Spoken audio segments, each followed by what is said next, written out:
ಮನೆಗೆ ಸಡನ್ ಆಗಿ ನೆಂಟರು ಬಂದಾಗ ಅಥವಾ ಬೇಗ ಏನಾದರೂ ಟೇಸ್ಟಿಯಾಗಿ ಮಾಡಬೇಕು ಅಂತ ಅನಿಸಿದಾಗ ಉತ್ತರ ಕರ್ನಾಟಕ ಸ್ಟೈಲ್ ಕೊರದಿಟ್ಟಿನ ಪಲ್ಯ ಟ್ರೈ ಮಾಡಿ. ಈ ರೆಸಿಪಿ ತುಂಬ ಸಿಂಪಲ್ ಮತ್ತು ಬೇಗ ಆಗುತ್ತೆ. ಬನ್ನಿ ರೆಸಿಪಿ ನೋಡ್ಕೊಂಬರೋಣ. ನಮಸ್ಕಾರ ರೀ, welcome to our channel spice Tadka Kannada.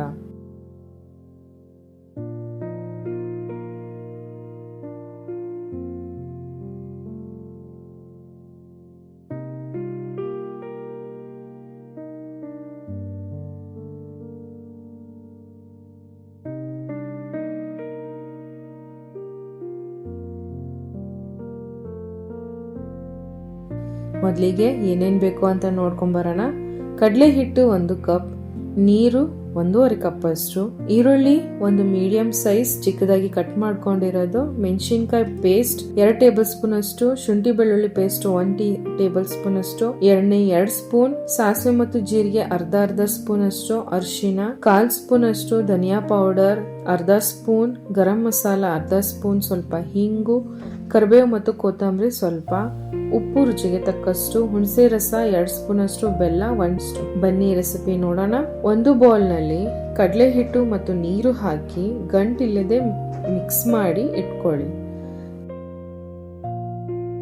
ಈಗ ಒಂದು ಬಾಣಲೆಯಲ್ಲಿ ಎಣ್ಣೆ ಹಾಕಿ, ಎಣ್ಣೆ ಬಿಸಿ ಆದ್ಮೇಲೆ ಸಾಸಿವೆ ಮತ್ತು ಜೀರಿಗೆ ಹಾಕಿ ಈರುಳ್ಳಿ ಹಾಕಿ ಹುರ್ಕೊಳ್ಳಿ.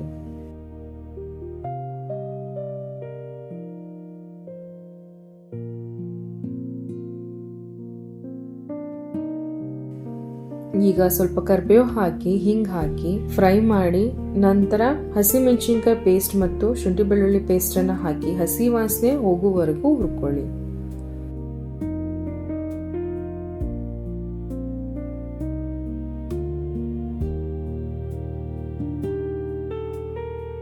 ಈಗ ಅರಿಶಿನ, ಧನಿಯಾ ಪೌಡರ್, ಗರಂ ಮಸಾಲ ಪೌಡರ್, ಸ್ವಲ್ಪ ಉಪ್ಪು, ಹುಣಸೆ ರಸ ಮತ್ತು ಬೆಲ್ಲ ಹಾಕಿ ಮಿಕ್ಸ್ ಮಾಡಿ. ಈ ಹುಣಸೆ ಬೆಲ್ಲ ಟೇಸ್ಟ್ ಭಾರಿ ಮಸ್ತ್ ಕೊಡುತ್ತೆ.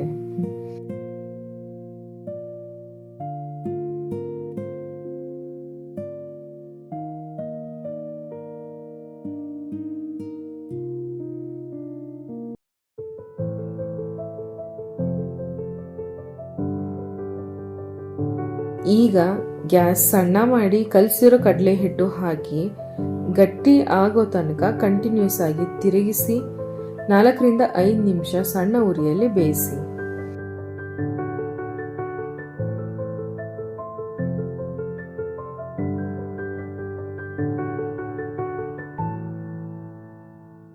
ಈಗ ಒಂದು ಪ್ಲೇಟ್ಗೆ ಎಣ್ಣೆ ಹಚ್ಚಿ ಈ ಮಿಕ್ಸ್ಚರ್ ಅನ್ನ ಫ್ಲಾಟ್ ಆಗಿ ಸ್ಪ್ರೆಡ್ ಮಾಡಿ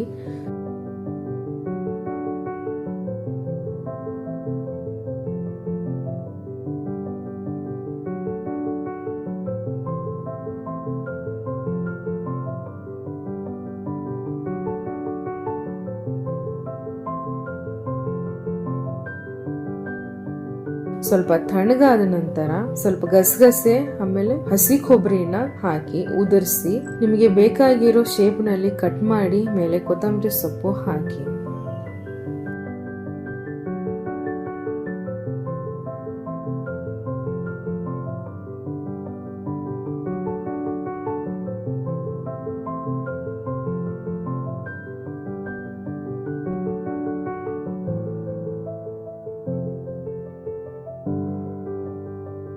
ನೋಡಿ, ನಮ್ಮ ಟೇಸ್ಟಿಯಾಗಿ ಕೊರದ ಹಿಟ್ಟಿನ ಪಲ್ಯ ರೆಡಿ. ಬಿಸಿ ಬಿಸಿ ಜೋಳದ ರೊಟ್ಟೆ ಅಥವಾ ಚಪಾತಿ ಜೊತೆ ಸರ್ವ್ ಮಾಡಿ ಆನಂದಿಸಿ. ನಿಮಗೆ ವಿಡಿಯೋ ಇಷ್ಟ ಆಗಿದ್ರೆ ಲೈಕ್ ಮಾಡಿ, ಫ್ಯಾಮಿಲಿ ಫ್ರೆಂಡ್ಸ್ ಜೊತೆ ಶೇರ್ ಮಾಡಿ, ನಮ್ಮ ಚಾನೆಲ್ ನ ಸಬ್ಸ್ಕ್ರೈಬ್ ಮಾಡಿ. ಮತ್ತೆ ಸಿಗೋಣ ಇನ್ನೊಂದು ಒಳ್ಳೆ ರೆಸಿಪಿ ಜೊತೆ. ಅಲ್ಲಿವರೆಗೂ cook with love, serve with a smile. Happy Raksha Bandhan to all of you.